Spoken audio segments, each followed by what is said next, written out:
El congresista de Renovación Popular Alejandro Muñante está aquí para analizar, como anuncié en el editorial, los pormenores de la reprogramación del debate y la votación que buscaba remover a los miembros de la Junta Nacional de Justicia el pasado viernes, que lamentablemente fueron suspendidos por el presidente de la mesa directiva, Alejandro Soto, de Alianza para el Progreso. Bienvenido, congresista. ¿Cómo estás, Diego? Muy buenas noches. ¿Por qué decidió Alejandro Soto, en su opinión, suspender no solo la votación, sino el debate en general? Es una buena pregunta que hasta hoy nosotros nos hacemos y no dejamos de preguntárselo durante toda la sesión. ¿Por qué es que se postergó esta sesión de la Junta Nacional de Justicia y por qué abruptamente luego cerró la legislatura a las 5 de la tarde al promediar?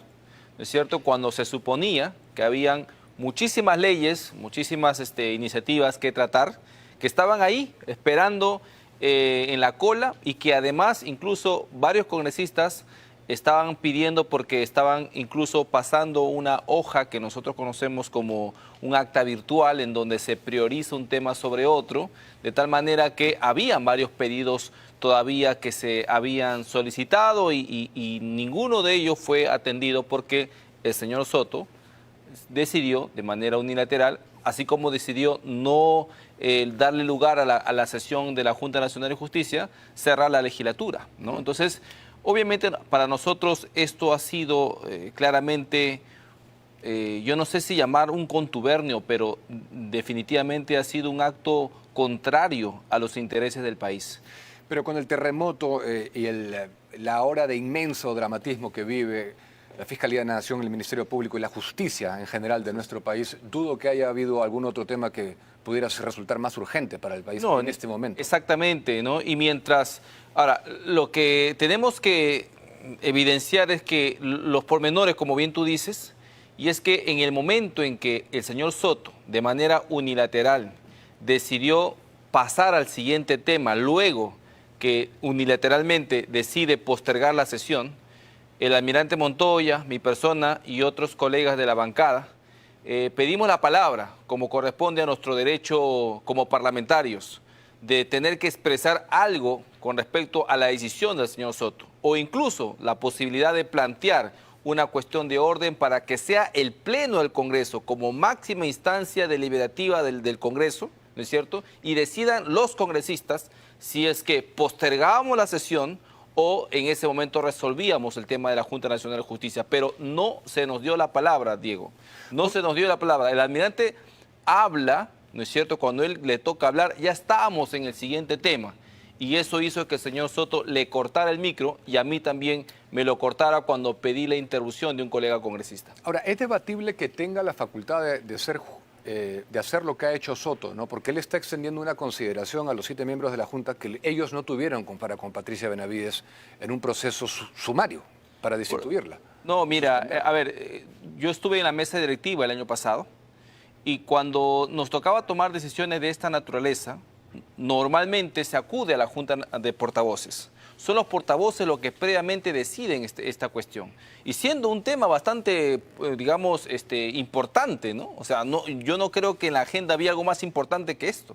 Sin embargo, como bien tú lo has visto y todo el país lo ha visto, aquí la decisión del señor Soto se impuso, ¿no? Y me llamó muchísimo la atención, Diego, la actitud impávida de los colegas congresistas de no reclamar o, digamos, no sé, protestar en lo más mínimo sobre la decisión que se había tomado. Esto me hace a mí sospechar, particularmente, que esto ya había sido tratado, ¿no? Sin el conocimiento de nosotros. ¿De quién se refiere a miembros del bloque? Del bloque democrático, de los, incluso de las bancadas de la mesa directiva, porque ahí también está Perú Libre, ¿no? Cuando previamente, horas antes, ellos, varios de ellos habían manifestado su apoyo a la moción. Por eso es que nosotros teníamos no al 100% la seguridad, pero teníamos una fuerte convicción de que podíamos llegar a los 87 votos, porque nuestro trabajo era justamente conversar con los colegas congresistas y hacerle entender las razones de la moción. Y me llamó poderosamente la atención que uno de los argumentos que utilizó el presidente del Congreso era que la Junta Nacional de Justicia le había pedido que precisemos cuál era la causa grave en la que habrían incurrido, cuando en la moción se lee perfectamente cuáles son las causas graves, las violaciones flagrantes a la Constitución y a su propia ley orgánica. Esa era la siguiente pregunta, porque la moción de orden del día es de usted. Usted interpuso la moción de orden del día. Así es. Mi persona junto con el almirante Montoya interpusimos un día después de conocer, ¿no es cierto?, la resolución de destitución de la fiscal Patricia Benavides. Y para los que no lo tienen claro, porque ese es el argumento de quienes se oponen, evidentemente, Claro, a que esto supuesto. prospere, ¿cuál es la causa grave? A ver, mira, nosotros revisamos la ley orgánica de la Junta Nacional de Justicia. Ahora, yo quiero aclarar siempre, y no me voy a cansar de aclarar, esto no es una defensa particular o personal de la señora Patricia Benavides. Si la señora Patricia Benavides tiene algo que responder a la justicia, que lo haga, pero dentro del procedimiento que la propia ley orgánica nacional de justicia le obliga a este colegiado. ¿Qué cosas están obligados ellos? Primero, a inhibirse cuando existe conflicto de intereses, cuando de por medio existen causas que los competen o que involucran a los pares. ¿No es cierto? Y ha existido 3 procesos entre ellos. 3 de los jueces estaban siendo investigados y han votado para defenestrar Efectivamente, a la fiscal de la efectivamente. Y si nosotros, digamos, le damos cierto voto de credibilidad a esta teoría que se ha armado, ¿no es cierto?, con respecto a la supuesta organización criminal, la Junta Nacional de Justicia vendría a ser agraviados en toda esta trama, porque uno de los objetivos de la supuesta organización criminal era la remoción de la Junta Nacional de Justicia. Entonces, ellos actuaron en esta oportunidad como jueces y partes, por una investigación donde la fiscal de la Nación no estaba comprendida oficialmente, como corresponde según la Constitución. Entonces, nosotros, revisando un poco más a detalle la propia ley orgánica de la Junta Nacional de Justicia, y nos encontramos con el artículo 43.4 y 43.5, que dice que cuando existe una presunción de delito, y eso justamente es lo que le atribuyen a la fiscal de la Nación, por algo no se dice organización criminal, ¿no es cierto?, dice la propia ley orgánica que la Junta solicita al Congreso la acusación constitucional. Y esa acusación constitucional también rige para los casos en los que se quiera imponer suspensión o destitución. Y hay que aclararlo, entonces, congresista. Entonces, la fiscal de la Nación, al margen de que sea Patricia Benavides o quien sea, la fiscal de la Nación cuenta con la figura protectora del antejuicio político. El artículo 99, el artículo 100 de la Constitución le atribuyen a ella la prerrogativa del antejuicio, y no solamente con su calidad de fiscal de la Nación, sino en su calidad de fiscal suprema. Todos los jueces supremos y fiscales supremos gozan de la prerrogativa del antejuicio. Y ese mecanismo no se agotó cuando la Junta Nacional de Justicia, de manera express y en 24 horas, decidió suspender a la fiscal de la Nación. Eso para nosotros es causa flagrante de una violación de la Constitución y por ende creemos que debieron ser removidos de manera inmediata. Pero lamentablemente el presidente del Congreso, quien tiene además la obligación, según nuestro reglamento, de proteger los derechos y atribuciones de los congresistas, no permitió que el Congreso al menos se pronuncie si deberíamos haber defenestrado o removido en ese momento a la Junta Nacional de Justicia. Pero según lo que usted ha encontrado y la formulación para hacer la moción de orden del día, ¿existe ese procedimiento mediante el cual han apartado, han suspendido a Patricia Benavides? Porque hay letrados que dicen que ha sido inventado, que no existe en su propia ley orgánica. Mira, yo lo que considero, y soy de la idea de abogados como Nakazaki y otros abogados especialistas, que un proceso de suspensión o de destitución tiene que tener la reserva de ley, no por un reglamento. En este caso particular lo tienen a través de un reglamento. Bueno, vamos a suponer que ya sea correcto, pero igual su ley orgánica rige para todas las actuaciones que ellos tienen que, digamos, tomar en cuenta. Sin embargo, como te dije, ya te dije algo importante, un procedimiento previo, una cuestión previa que no tomaron en cuenta para poder destituir o, en este caso, suspender a la fiscal. La han suspendido mientras duren las pesquisas, pero no le han corroborado nada todavía a la fiscal. Es que ni siquiera está investigada.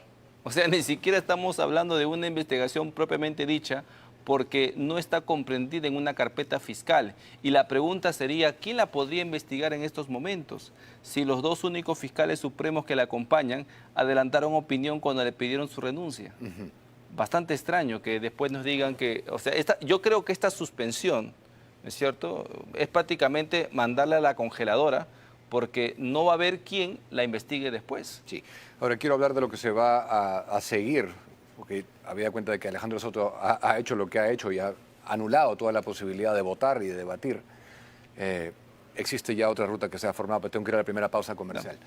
Regresamos.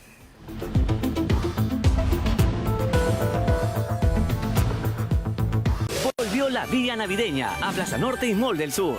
Recorra las increíbles atracciones que tenemos para usted. Zona de nieve. La casa de Papá Noel. La casa del Grinch. Y mucho más. Los esperamos en Plaza Norte y Mall del Sur.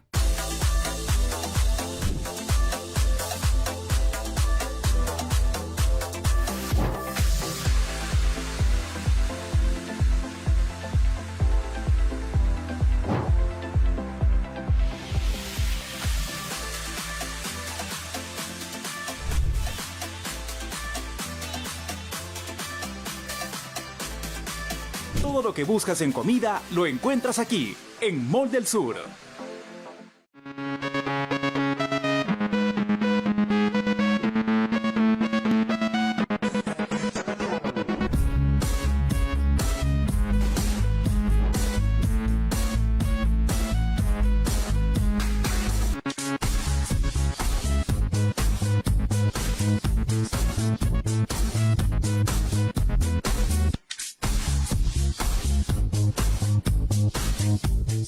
Comienza el día con el primer magazine del Perú. Noticias, reportajes, entrevistas. Policiales, noticias internacionales, efemérides, historias que inspiran, Perú profundo. Espectáculos y cultura. Y toditita la información deportiva. Con el mejor análisis del acontecer político de lunes a sábado de 5 a 10 de la mañana. A nivel nacional, los astros te serán propicios en PBO. Solo por Willax. El mejor análisis político de la semana está en Rey con Barba. Eso es lo que tiene que ser un ministro del Interior. O es un líder extraordinario o es alguien que da miedo. Un país sin orden y respeto a la ley no es una república de ciudadanos. Este Congreso, más que otros, tiene a sinvergüenzas, a impresentables. Solamente el peruano, que es muy emprendedor y muy trabajador, necesita algo que se llama seguridad ciudadana. Todos los domingos a las 10:30, solo por Willax.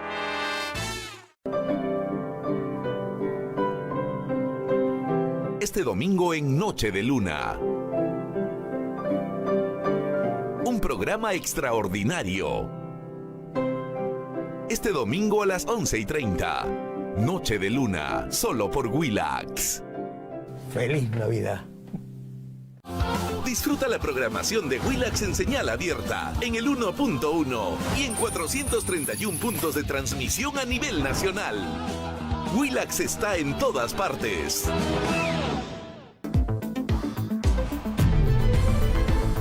Seguimos conversando con el congresista de Renovación Popular, Alejandro Muñante. Congresista, para cerrar el tema de la votación y lo que ocurrió el viernes, cortesía de Alejandro Soto, ¿cuál es el papel de César Acuña en eso? Bueno, mira, yo no podría afirmar que ha sido la orden directa de César Acuña, pero nadie podría aquí negar que existe una fuerte vinculación entre su bancada y las decisiones que el señor toma, ¿no es cierto? O sea, uno no podría, digamos, señalar de que las decisiones de Alejandro Soto son completamente independientes, ¿no? Entonces, Alejandro Soto está ahí porque su partido y sobre todo su presidencia o su comité ejecutivo lo decidió así. Y entonces, obviamente, no creo que las decisiones que se tomen en el Parlamento correspondan enteramente a la discreción del señor Alejandro Soto. Usted ha emitido un tuit que me llamó la atención, sobre todo por lo que acaba de decir, que no hubo la reacción de las bancadas del bloque democrático que usted hubiera esperado ante este atropello. diciendo que no existe básicamente el tan llamado bloque democrático. ¿A qué se refiere con eso, si pudiéramos explorar esa idea? Mira, a ver, el bloque democrático se armó, ¿no?, cuando teníamos pues la amenaza del comunismo en nuestro país con Pedro Castillo a la cabeza, ¿no? Las bancadas de centro, de las bancadas de derecha, que se llaman así, derecha, tuvieron a bien, digamos, comenzar a articular acciones en beneficio de la defensa de la democracia en nuestro país.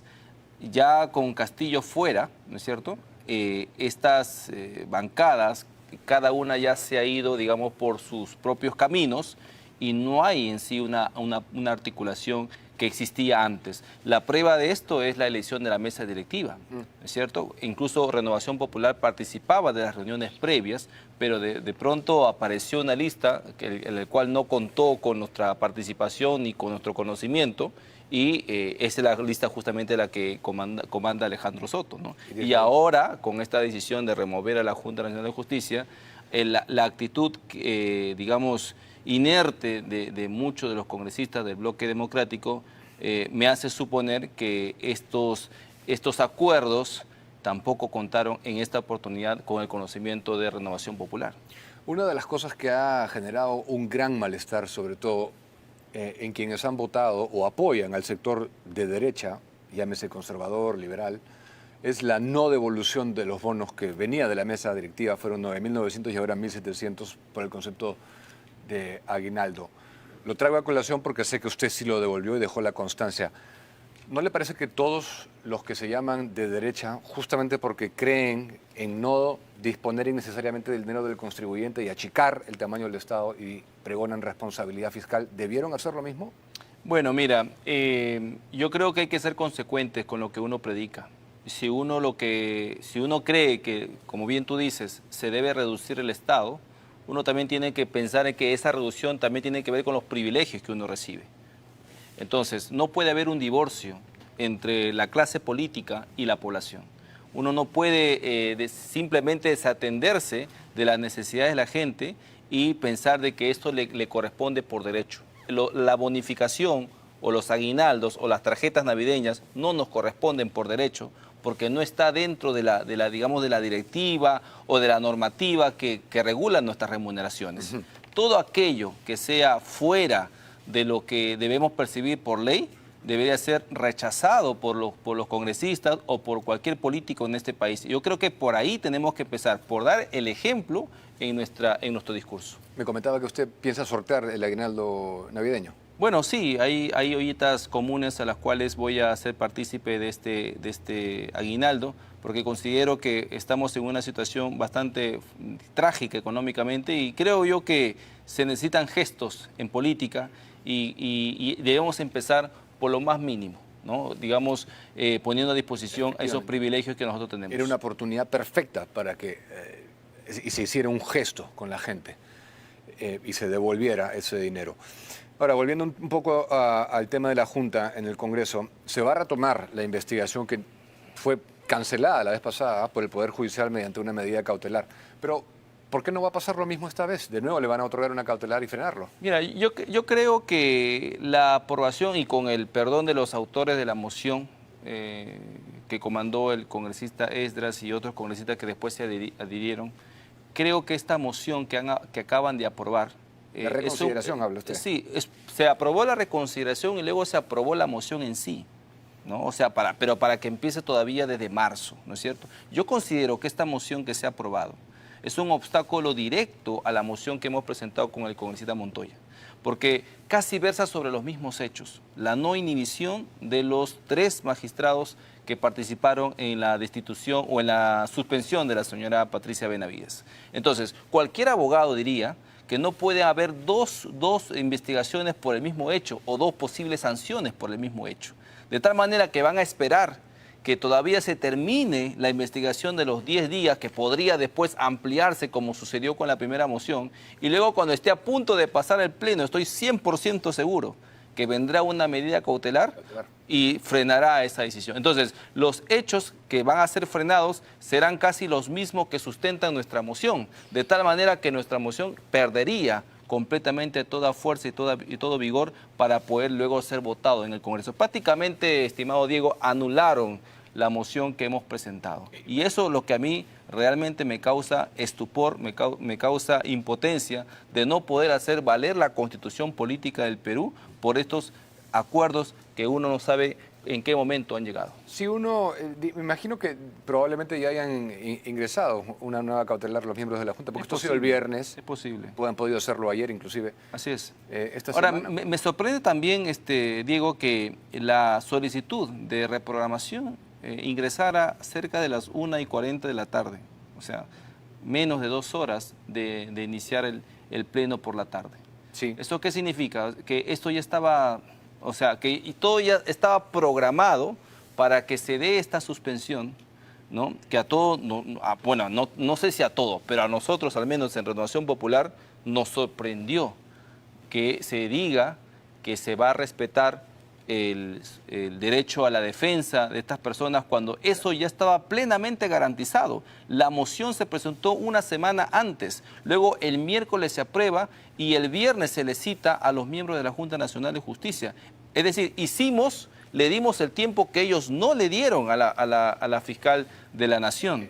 Y aún así, ellos presentaron este pedido de reprogramación y finalmente el señor Alejandro Soto decidió dárselo ya de aquí hasta marzo. Pero como te digo, si ya aprobaron la otra moción, esta reprogramación que hicieron no tiene ningún sentido. No, si convenimos en que está dentro de las facultades legales y constitucionales del Congreso hacer todo lo que estamos hablando aquí respecto a los miembros de la Junta, y hay un sector, como usted bien sabe, que dice que esto es un golpe de Estado, se podría usar ese argumento perfectamente con la cautelar que el Poder Judicial dio para que el Congreso frene lo que es su facultad exclusiva y excluyente. Hay una intromisión directa de las facultades del Congreso de la República que no se puede tolerar. En la primera ocasión, digamos que tuvimos que aceptar esa situación, porque de una u otra manera un colegiado, ¿no? Un juzgado superior había dado esa medida cautelar. Entonces dijimos, bueno, vamos a ver cómo esto se puede remediar a través de una apelación directa a esta medida cautelar y también a través de una acción ante el Tribunal Constitucional para que en vía de ejecución de sentencia, ¿no? Porque ya teníamos una sentencia ganada a través de un proceso competencial, anule esa resolución y podamos nosotros proseguir con esa remoción. Hasta el día de hoy no tenemos ninguna respuesta de ninguna de estas dos entidades que imparten justicia en nuestro país. Entonces, para cerrar el tema, congresista, lo más probable, digamos, según lo veo yo, 95% seguro que esto no vaya a llegar a nada, ni por Juana ni por Chana. No, yo creo que la oportunidad la perdimos. Se perdió. Esta semana por obra y gracia de quienes en estos momentos dirigen el Congreso de la República, que se supone es el órgano que tiene que velar por cumplir y hacer cumplir la Constitución en este país. El almirante Montoya ha comenzado a recolectar firmas para procurar censurar a Soto. ¿En qué cree que termine eso? ¿Vale la pena censurarlo? ¿Merece una censura? Mira, yo considero que la situación fue grave, porque, como te digo, ni siquiera se permitió hablar a los congresistas para que manifiesten una opinión o realicen un pedido concreto ante el Pleno del Congreso. Eso no se permitió e inmediatamente y de manera orquestada y milimétricamente preparada se pasó al siguiente tema. Y cuando ya nos dieron la palabra, ya estábamos en otro tema y se nos cortó el micro incluso cuando nos referimos a la moción de la Junta Nacional de Justicia. Entonces, todo eso contó una vez más con la anuencia de los colegas congresistas que prácticamente no manifestaron un rechazo en lo más mínimo en esa situación. Entonces, eso es sumamente grave, pero es más grave que cuando se solicita las firmas a los colegas congresistas del Bloque Democrático, a varios de ellos, ninguno de ellos quiso firmar. Quiero terminar pidiendo lo que pueda comentar la situación de la congresista Patricia Chirinos a esta hora, que sabemos que ha tuiteado ya un video en el cual ella dice que se va a solicitar una detención preliminar en su contra, que van a llenar sus oficinas, su vivienda, y creo yo que ha llegado ya el momento que están muchos tratando de evitar, que es la nueva politización de la justicia. ¿Qué comentarios sobre eso para terminar? Mira, como se dice, ellos sabían lo que se venía. Todos en el Congreso sabemos lo que se viene. Sabemos que hay una politización de la justicia, sabemos que hay una persecución de una cúpula que está enquistado en el sistema de justicia de nuestro país. Entonces, esta cúpula no va a descansar hasta defenestrar a sus enemigos políticos. Y yo creo que de eso están plenamente advertidos los congresistas. Yo creo que todavía estamos a tiempo de recobrar el sentido común, de despertar del letargo al que nos han metido y de hacer prevalecer la Constitución y el principio de legalidad en nuestro país. Bueno, según tengo entendido, estaría pasando la clandestinidad, Patricia Chirinos, porque no va a permitir que la arresten cuando no le han demostrado nada, ¿no? Bueno, mi completa solidaridad con ella, estimado Diego, y solo advertir que esta situación que hoy se está viendo en nuestro país no es nada nuevo, ¿no? Por ejemplo, esta Junta Nacional de Justicia fue elegida, recordemos bien, por la señora Zoraida Ábalos cuando era fiscal de la Nación. Ella participó del comité de elección de esta actual Junta Nacional de Justicia, ¿no? Y después, cuando vimos nosotros un pronunciamiento en su favor por parte de la Junta Nacional de Justicia, lo que yo vi es la devolución de un favor. Y ahora el mandato de esta actual Junta Nacional de Justicia se vence el próximo año 2024. Bien. Y allí también van a procurar de que el fiscal de la Nación sea parte de esa componente. Perfecto. Gracias, congresista. Muchísimas gracias.